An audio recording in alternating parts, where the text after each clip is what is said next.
Hello friends, मैं हिमांशु नंदवानी आ गया हूं आपके लिए एक और वीडियो लेकर इकोनॉमिक सीरीज में।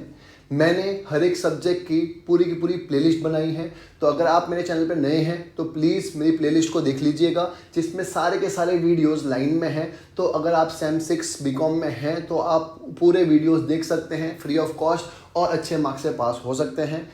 ये वीडियो कल एग्जाम है जिन लोगों की, उनके लिए है रेगुलेटेड मार्केट के ऊपर। तो मुझे उम्मीद है आप लोगों के लिए ये वीडियो हेल्पफुल रहेगा। अगर आपको लगता है ये वीडियो आपके लिए हेल्पफुल है तो अपने फ्रेंड्स के साथ ज़रूर शेयर करेंगे आप लोग। तो सबसे पहले समझते हैं रेगुलेटेड मार्केट का मतलब क्या होता है और उसके बाद समझेंगे उसके एडवांटेजेस क्या होते हैं। तो सबसे पहले लेमन टर्म्स में समझाऊं तो what do you mean by regulated market. Regulated का मतलब होता है जो मार्केट रूल्स एंड रेगुलेशन के हिसाब से चले उसको बोलते हैं रेगुलेटेड। सिंपल है ना, कहने का मतलब जहां पे भी रूल्स एंड रेगुलेशंस आते हैं वो सब कुछ रेगुलेटेड होती है। अब रूल्स एंड रेगुलेशन आए हैं इसका मतलब डिसिप्लिन आया है, और जो चीज़ डिसिप्लिन के साथ चलती है वो अच्छी ही चलती है। इसलिए हम लोग बोलते हैं कि हर एक चीज़ रेगुलेटेड होनी चाहिए। जहाँ पे अच्छा अगर आपने एकदम लेमन टर्म्स में समझाऊं तो आपने अपने घर पे पंखे का रेगुलेटर होता है, वो क्या काम करता है, आपके पंखे की स्पीड को फास्ट करेगा या स्लो करेगा, दैट इज रेगुलेट करता है। आपकी रिक्वायरमेंट के हिसाब से फैन की स्पीड को फास्ट करता है या स्लो करता है, दैट इज हवा की स्पीड को फास्ट कर रहा है स्लो कर रहा है। इन द सेम वे आपके पास रिमोट कंट्रोल होता है जो एसी को कंट्रोल करता है कि कूलिंग को रेगुलेट करता है कि हाँ भाई फास्ट करना है या कम करनी है या ज़्यादा करनी है। वैसे अगर मार्केट को भी अगर रिक्वायरमेंट के हिसाब से चला जाए, रूल्स एंड रेगुलेशन के हिसाब से चला जाए तो उसको क्या बोलते हैं, रेगुलेटेड मार्केट। वही लिखा है, देखिए ध्यान से, regulated market is a system where government bodies और other organisation oversee the market, control the forces of supply the demand.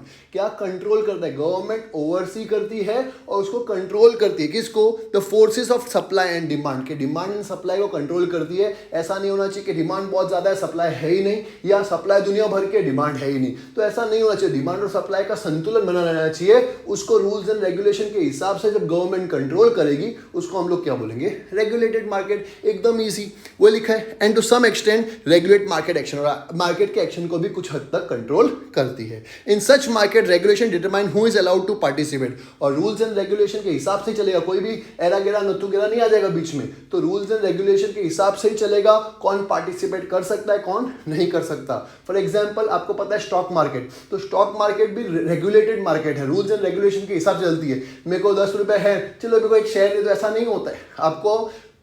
आपको डीमैट अकाउंट खुलवाना पड़ेगा और आप बैंक से ही पेमेंट कर सकते हो शेयर्स खरीदने हैं। तो आप कैश लेके ब्रोकर को नहीं बोल सकते ए मेरे 10 शेयर ले लेना, ले 100 रुपए ले ले, क्या सब्जी नहीं खरीद रहे। तो इसका मतलब क्या हुआ कि ये जो स्टॉक मार्केट है वो भी रेगुलेटेड मार्केट है। वैसे ही रेगुलेटेड मार्केट मतलब ऐसी मार्केट जो रूल्स एंड रेगुलेशन के हिसाब से चलती है। क्लियर है, ये मीनिंग क्लियर हो गया। अब बात करते हैं एडवांटेजेस की।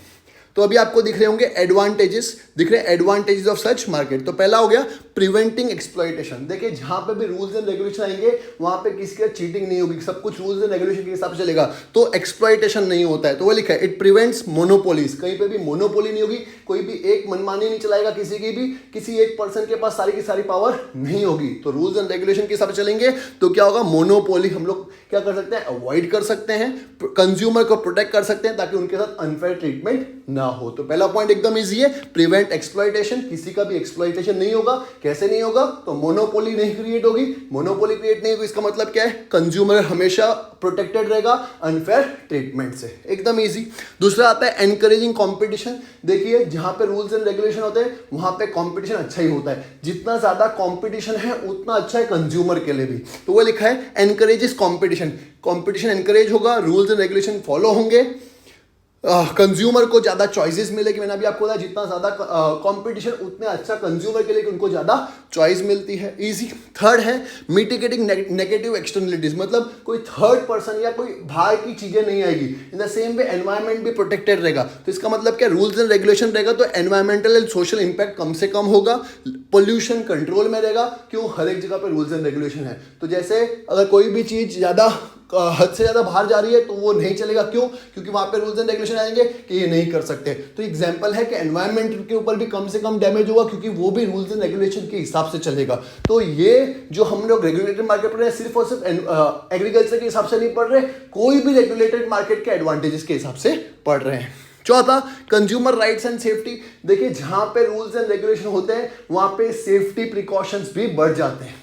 इजी, जैसे अगर आपने बताओ स्टॉक मार्केट में अगर आप इन्वेस्ट करते हैं तो वहां पे लोअर सर्किट हायर सर्किट होती है। क्यों? कि कोई भी स्टॉक का प्राइस जरूरत से ज्यादा बढ़ ना जाए, जरूरत से ज्यादा कम ना हो जाए, ताकि किसी को भी बहुत ज्यादा नुकसान ना हो या बहुत ज्यादा फायदा ना हो। तो इसको सर्किट्स लगाए हैं। क्यों? वो भी रूल्स एंड रेगुलेशन का पार्ट है, सेबी का पार्ट है। वैसे ही रेगुलेटेड मार्केट में भी रूल्स एंड रेगुलेशन होंगे। जहां पे भी रूल्स एंड रेगुलेशन होंगे वहां पे कंज्यूमर की राइट्स हमेशा प्रोटेक्टेड रहेगी। तो वो लिखा है हमेशा कंज्यूमर की राइट्स प्रोटेक्टेड रहेगी। Safety major, safety standards, protocol सब कुछ फॉलो किए जाएंगे। क्यों? क्योंकि प्रोटोकॉल्स हैं, क्योंकि रूल्स हैं, क्योंकि राइट्स हैं, क्योंकि ड्यूटीज हैं। तो हर एक चीज नियम अनुसार होगा और जहां पे भी नियम अनुसार कोई काम हो रहा है वहां पे किसी का एक्सप्लॉइटेशन नहीं होगा। तो रेगुलेटेड मार्केट का मतलब ही यही है कि रूल्स एंड रेगुलेशन फॉलो किए जाएंगे। इसलिए अगर आपको पता हो तो फार्मर बिल में बहुत प्रोटेस्ट होते हैं। क्यों? क्योंकि कुछ लोग हैं जो वो नहीं चाहते कि रूल्स एंड रेगुलेशन के हिसाब से चले, क्योंकि उनके पास सारी पावर्स हैं, वो पावर्स उनके हाथ से निकल जाएगी। तो ऑफकोर्स फार्मर बिल या फार्मर प्रोटेस्ट बहुत बड़ा है, एक छोटे से टॉपिक में उसको कवर नहीं कर सकते। मैं सिर्फ एग्जांपल देने के हिसाब से बता रहा था।